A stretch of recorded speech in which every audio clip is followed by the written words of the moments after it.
La loi du chacun pour soi a encore de beaux jours devant elle au sein de l'Union européenne. Mercredi dernier, la Commission a présenté son grand plan migration, un plan qui implique une plus grande solidarité des États membres. Chacun doit accueillir un quota de réfugiés pour soulager l'Italie et la Grèce qui ne parviennent plus à faire face.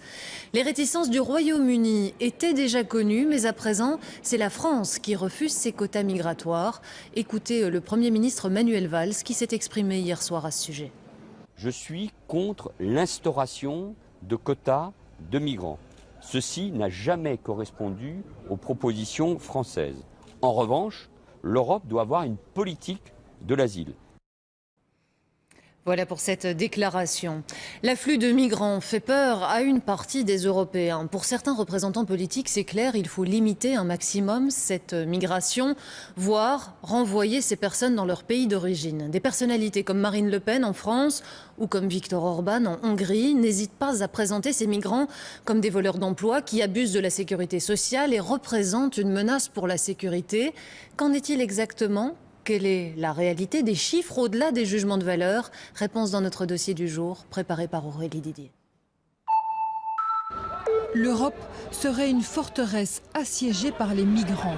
C'est le message véhiculé par certains élus politiques. Les migrants sont-ils donc un danger, une source de déstabilisation en Europe? Un rappel d'abord. 85% des réfugiés fuient dans des pays voisins, c'est-à-dire dans d'autres pays en voie de développement. Ils se retrouvent par milliers dans ces camps. Seuls 15% des réfugiés arrivent en Europe. Malgré tout, comme on va le voir, les préjugés sont nombreux. D'abord, les migrants prendraient l'emploi des Européens. Il faudrait les renvoyer chez eux. Il faut les ramener, comme le fait l'Australie, vers leur port de départ. En réalité, les migrants prennent souvent les emplois dont les Européens ne veulent pas. Patricia, qui vient du Cameroun, est même ravie de son job en Belgique. J'aime bien mon travail, j'aime bien tout ce qui m'entoure, j'aime bien l'hospitalité qu'ils m'ont apportée. Plusieurs études montrent aussi que les réfugiés sont particulièrement motivés. Ils ont souvent un esprit d'entreprise. Il y en a qui peuvent être aussi entrepreneurs et créer leur propre emploi et probablement créer des emplois, y compris pour les Belges qui sont aujourd'hui résidents ici. Donc je ne pense pas qu'il faut voir ça uniquement en termes de concurrence et que ce sont des gens qui n'apportent rien à l'économie nationale. Autre idée préconçue, les immigrés seraient en partie responsables du déficit de la sécurité sociale en profitant du chômage et des aides de l'État. La réalité est bien plus nuancée.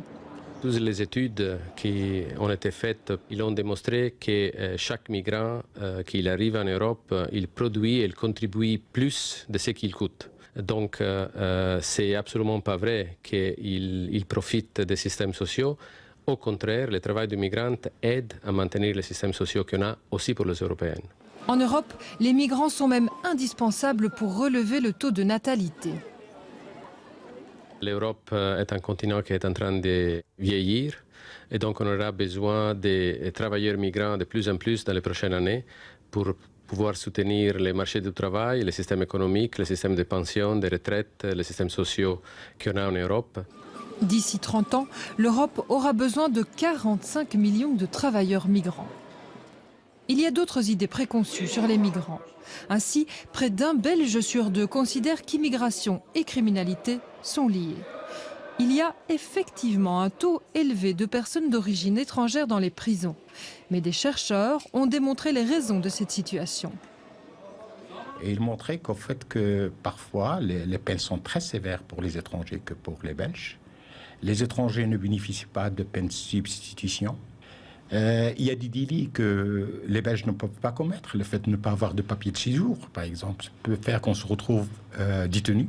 Et tout ça va gonfler les statistiques carcérales. On ne trouve pas de lien entre l'immigration et l'augmentation de criminalité. Malgré tout, les peurs sont bien ancrées.